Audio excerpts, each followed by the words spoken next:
Hi and welcome, or welcome back to The Books Are Everywhere.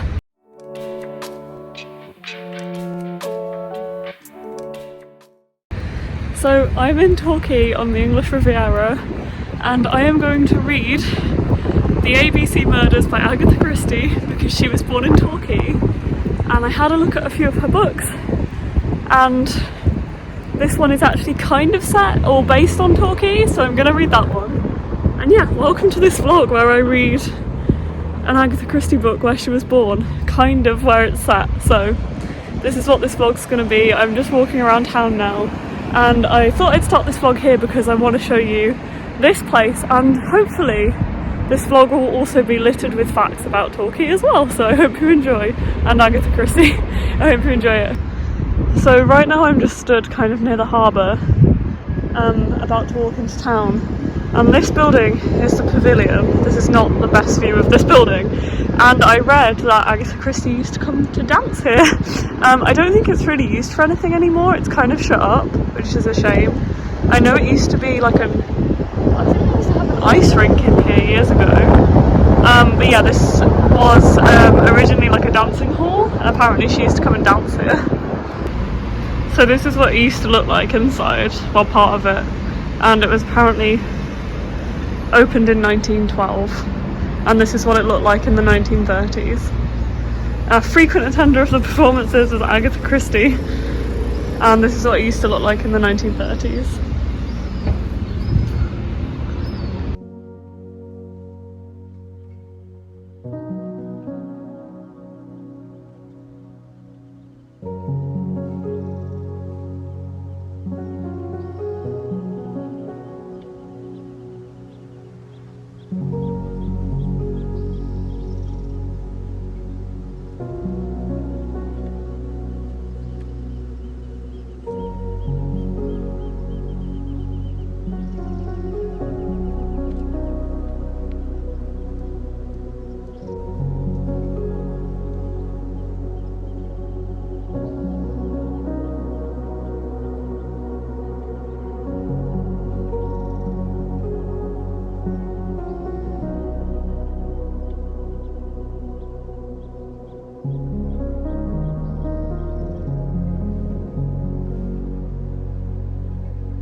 This is a bust of Agatha Christie, which it's now the next day and it's evidently, as you can see, very dark.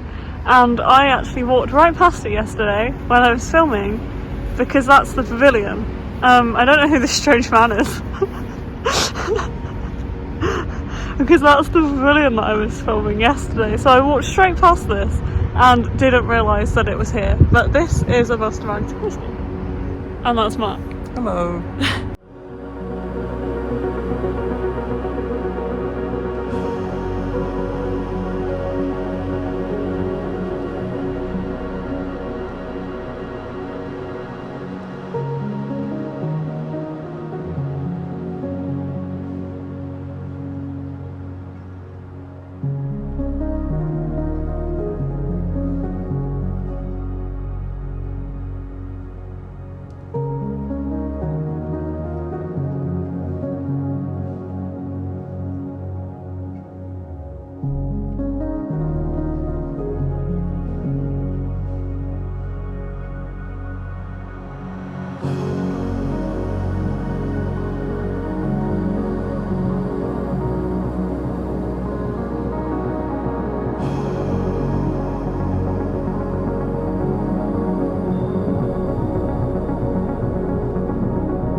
This is the Riviera Centre, which Agatha Christie never visited because it was built in 1987. 87? This is Tor Abbey, which definitely has some history with Agatha Christie, but I can't remember exactly what it is. So I'll try and find out and let you know. And this was an abbey founded in 1196 as a monastery and became a private residence after 1539. I think that says 1539. Christie Mile. Hello. And this is part of the Agatha Christie Mile. Okay, so this is home of the Potent Plants Garden, which is a garden inspired by Agatha Christie, which has plants that can either kill or cure, like poisonous plants and medicinal plants and things, which it's here somewhere and you can go and visit. Yeah, probably in the shed. Well, what'd you call the it? conservatory. Conservatory. Greenhouse. Let's go and have a look. Shed. They're the best bit.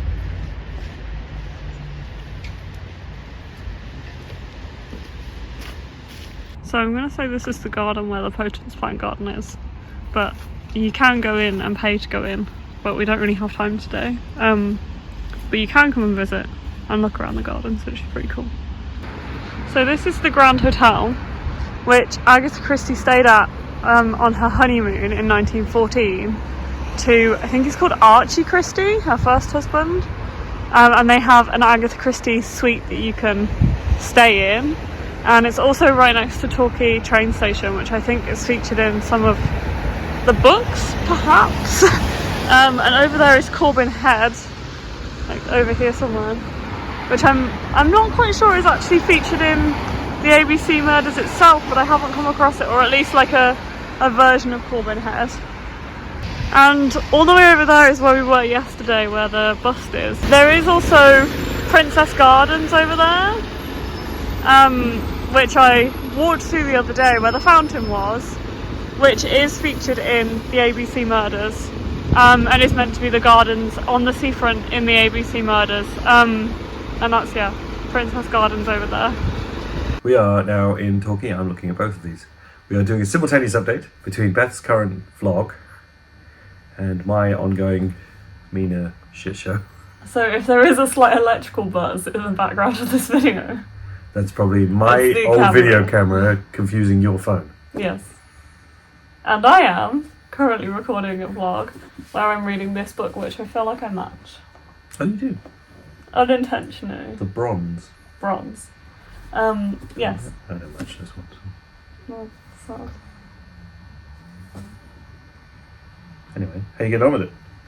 I'm enjoying it. I am. I don't have a bookmark.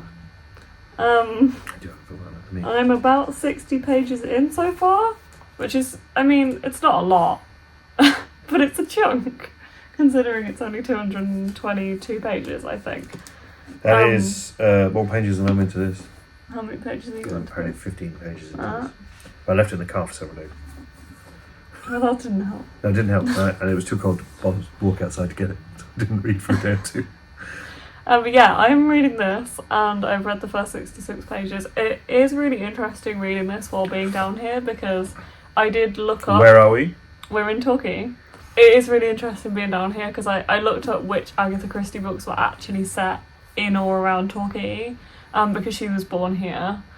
And some of the locations in here are like little coves and stuff around here, which I haven't actually managed to visit any of, but I have been wandering around, and there's a few clips that you have already seen and will see of the like surrounding area and where she kind of visited, and hotel she stayed at and stuff.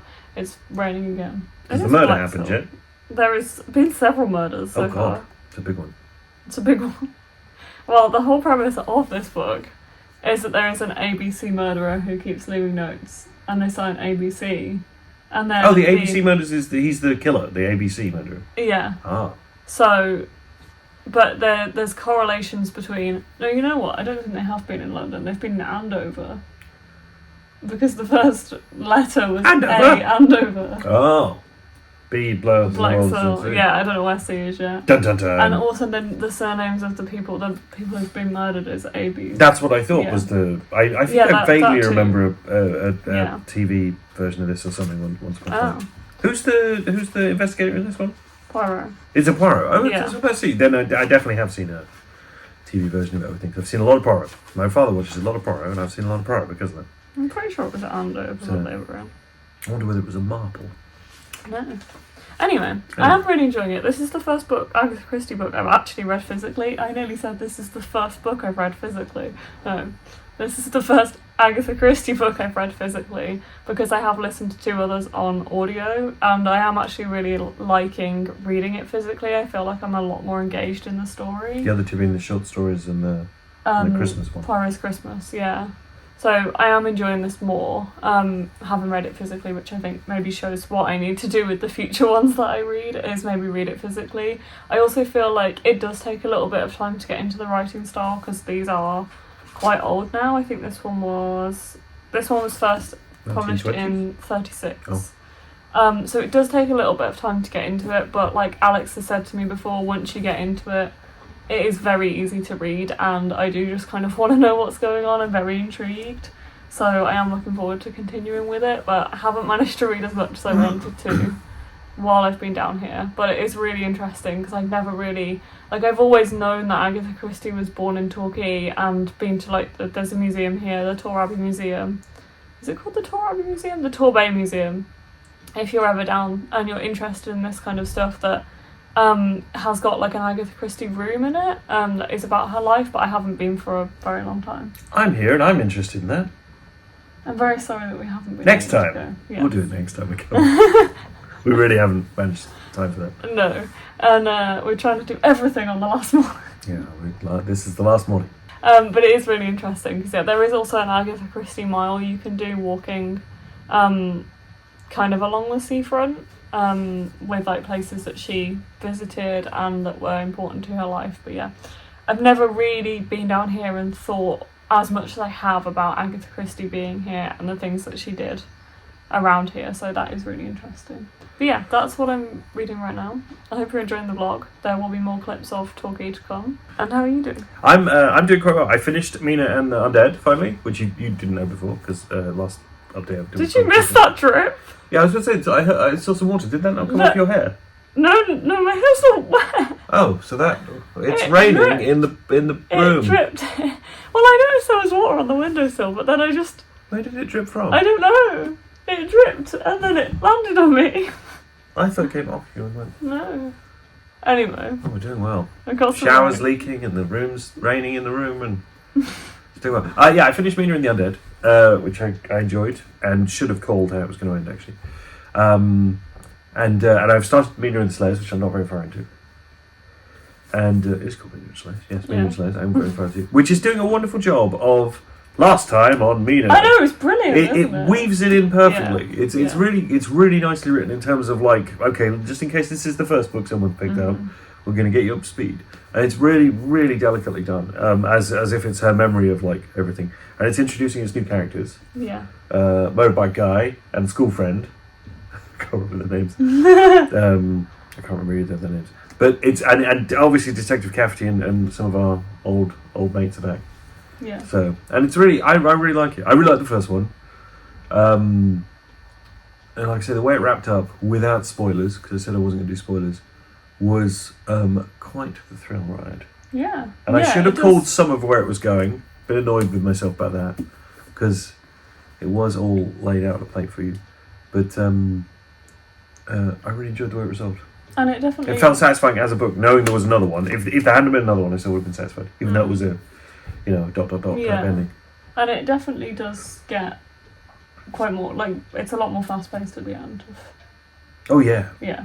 Yeah. Well, I didn't feel like it stopped having pace. Like, the short chapters and everyone's a cliffhanger type thing, so there's always more reason to read, but at a couple of pages a pop, you can... There was always felt like a way of like, I'll just read now. I'll just read one more. And then you're reading until 3 a.m. in the morning, like, I'll go wait tomorrow. I'll just read one more. So, but no, I'm enjoying it. I'm looking forward to getting through this one, which is a chunky old book. Chunky, but I like it because it looks more like a VHS tape.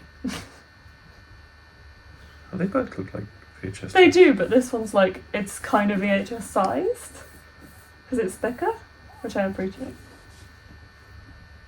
I don't know, I feel like that one's chunkier than a VHS tape. Oh. We'll have to put it against the VHS tapes, folks. We're going to have the old Mina VHS off. Then we'll forget to do that. Yeah. Cool then. I had other things I was going to say, but I'll say those in the next one about Mina and the Undead because I can't remember my thoughts. I had thoughts. I had things I was going to say. Thoughts. Oh God. Non-spoiler thoughts I was going to say about it. But greatly enjoyed it. Going into number 2. If number 3, if this vlog carries on so long and number 3's out, maybe I'll do the whole trilogy in one go. It won't. Probably going to read this in the next month. I feel like I've potentially said something I can't back up then. Yeah. We'll see. It's on tape. I was like, oh no, not tape. That can't be destroyed, that's forever. And we'll see you all next time. Bye. Books everywhere. Out. Okay, it is now a while after I've been home from Torquay, I'm not gonna lie. But I am back. I have finished The ABC Murders by Agatha Christie, which I will give my full thoughts and feelings on in a little bit. But there is something that I want to do before then. I thought we could just go through a little bit of Agatha Christie history and just have a little discussion on where I visited while I was there and other places that you can visit if you're in the Torquay area, because there is the Agatha Christie Mile that I did discuss I think a little bit while I was in Torquay, but there is other landmarks that like we did not get to while I was there and I would love to visit, or I have visited but many years ago and haven't been back since. But I just didn't have time while I was there. But I thought it'd be cool to share this in this video in case any of you guys go down to Torquay and fancy like actually doing the Agatha Christie Mile or finding out a little bit more about the area and where she was from. So just a quick kind of background, as I'm sure I've mentioned, Torquay is actually the birthplace of Agatha Christie, who is known worldwide as the Queen of Crime. And she is the most famous resident of Torquay, or Torquay. And she did live in Torquay for most of her life. And then she purchased a holiday home called Greenway House, which is near Brixham. And she purchased that in 1938. And then obviously maintained quite close links to the area throughout her life. Many of her books were either set in Torquay or were inspired by the Devonshire countryside. And then there were none was set very locally as well. So there are a few landmarks that I will quickly take you through. Unfortunately, the actual birthplace for Agatha Christie, which was Ashfield, which was a large Victorian mansion, which was on Barton Road in Torquay, was actually demolished in the 1960s, but there is a blue plaque you can go and visit if you want to see where she was actually born. And then she did also work as a nurse in the Red Cross Hospital in Torquay. There is also like several other locations. So there's All Saints Church in Torquay, which is where she was baptised. Beacon Cove, which I did want to get to while we were down, but I didn't manage to get to, which was a favourite bathing spot for local ladies, and apparently she nearly drowned there as a child but was rescued by a passing boatman, which I did not know. I think Beacon Cove is...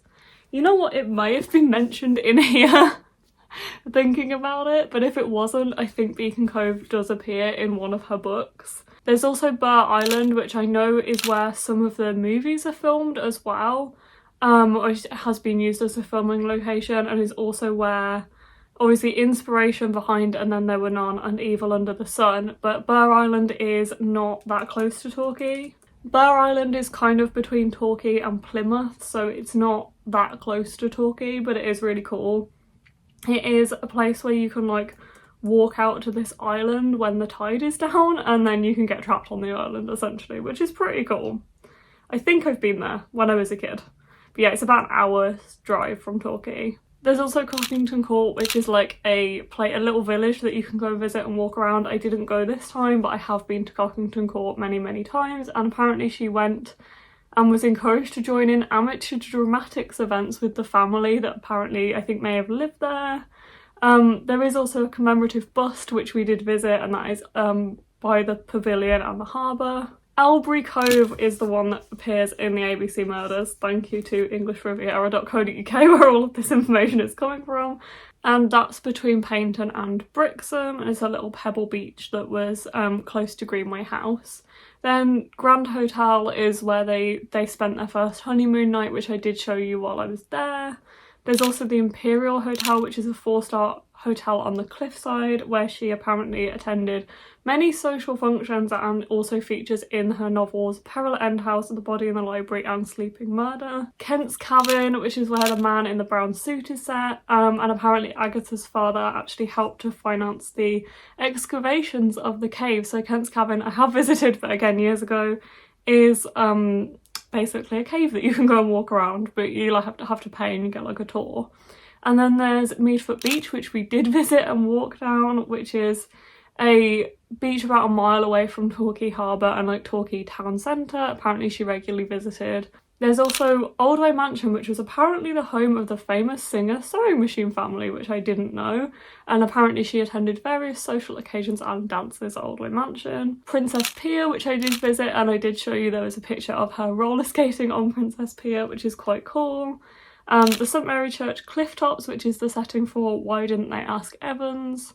And the Pavilion, which I also showed you while I was there, which is a Victorian concert hall where she enjoyed live music and entertainment, and I think you could go dances there as well. And finally, Torquay Museum, which is home to various personal exhibits and family memorabilia. I would say that is one of the places, like, if you do go down, to try and visit Torquay Museum. I didn't get there this time, but I do remember going when I was a kid, and there was like a whole Agatha Christie room because obviously she is from Torquay, so there is a lot of information and stuff and memorabilia from her life. And also Greenway House, like I would have loved to have visited Greenway House while I was there. It's a National Trust property, I believe, so you can go and pay to visit it and have a walk around, but it's not open all winter. It's open November and December weekends, I think, and then it doesn't reopen till the 19th of February, so we couldn't go. And I've never actually been to Greenway House, but I would like to visit it. I have seen it on TV. And I also just quickly wanted to take you through the Agatha Christie Mile. I think this is a really cool idea, that if you do visit and you'd want to just walk down the seafront, it is essentially, I think, walking from the harbour to the Grand Hotel, if I remember rightly. And you can see quite a few things on the way, which I think is really, really cool. I basically did this in bits because we were staying kind of in the middle of it, so I just kind of walked out from where we were staying and saw a few of these things, and that's what you saw on the footage when I was down there. But I just think this is a really cool idea, so if you are staying in the area, I would really recommend it. Obviously a mile isn't too much of a distance either. But you start at the Agatha Christie plaque, which is at the English Riviera Visitor Information Centre, which I think is by the harbour, if I remember rightly. And this is Georgian Terraces on the Vaughan Parade. And this is a busy road that would have had horses and carriages going past in Agatha's day. And this is a road that runs alongside Beacon Quay, not actually Torquay Harbour. I think I'm getting myself confused between the two. But from here, turn right, follow the harbour side to the Millennium Bridge and continue across to Beacon Quay, which is the second destination. So apparently there was a regatta fair that took part at the time of Agatha Christie being a child, and she saved up her pocket money to go and enjoy the fair. She loved the merry-go-rounds, the coconut shies and the sideshows. And from here you can continue up Beacon Hill Terrace, so you're kind of going away from the quay if I remember rightly. You pass a car park and you get down to Beacon Cove, which is kind of tucked away behind the buildings if I'm remembering rightly. And this was once the ladies' bathing cove where she used to go swimming, and you can walk back up the path and continue up Beacon Hill Terrace to the Royal Torquay Yacht Club. And apparently this is where Agatha's father spent a lot of his time, and he used to go and get a cab from the family home in Ashfield every morning, returning back for lunch. You can then continue up the road to the Imperial Hotel, which is the 5th location on the Agatha Christie Mile, where she would have attended many social functions, and it appears in 3 of her books, being visited both by Poirot and by Marple. And then you can walk back down Beacon Hill and turn right onto Park Hill Road, and then you do reach Torquay Museum, which I think is a brilliant stop off, as I said, because there is so much information about Agatha Christie in the museum. And then you can walk back down the hill until you reach the clock tower, turning right to go along the Strand. And the Strand is still where the shops are. It's kind of the start of the town centre itself. And there would have been shops there before as well, like department stores where she would have shopped. There was one called Bobby's and William and Cox, which is now Hooper's, which I don't think is actually open anymore, to be honest. I think it may have recently closed. Or one of the shops next to it did, like Debenhams or somewhere like that. But anyway, from here you can find the Agatha Christie Memorial Bust, which, as I said, is between the harbour and the pavilion, or it's kind of close to both of them. It's basically in front of the pavilion. When me and Mark were trying to find it in the dark, I led us completely to the wrong side of the quay where I thought it was and got very lost. But we did find it eventually. And yeah, this is a bronze memorial bust, I think, and was based on a photograph taken of her when she was in her 60s. And from there, location 9 is the pavilion, which you will see from where the bust is. And this is the Pavilion Theatre, where there used to be shows. I think there used to be dancing and performances and things like that. It's also where her first husband, Archie Christie, proposed to her after they went to a concert there. Unfortunately, the pavilion has been closed for quite a long time now, like quite a few years.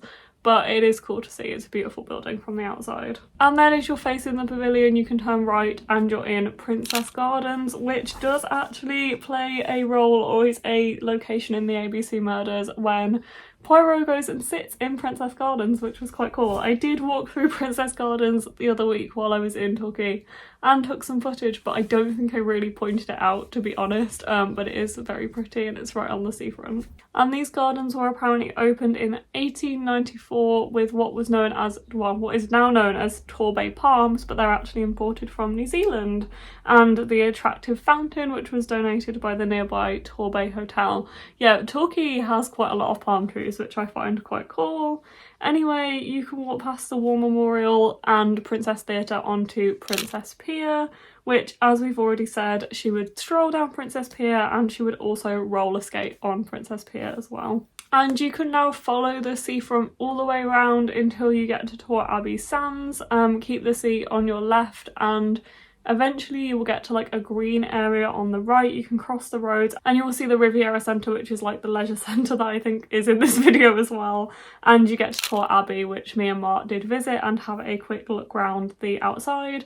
You can, as I think I've already said, go into Tor Abbey, and there is what I think is called the Poison Garden, or the Potent Plant Garden, which is about like plants that may cure or kill, and I think kind of inspired some things that happened in some of Agatha Christie's books. And then if you go back towards the seafront and the main road, you can then turn right onto the main road down to where the Grand Hotel sits on the corner, and just behind the Grand Hotel is Torquay train station. And this is where Poirot and Marple actually met, and I think this is the people that play them in some of the movies. Apparently they never met in any of her books or plays, but there is a photo of the people that played them meeting on Torquay train station platform, which is really cool. And I'm pretty sure that it is also mentioned in some of the books. In fact, I think they arrive at Torquay train station in the ABC Murders.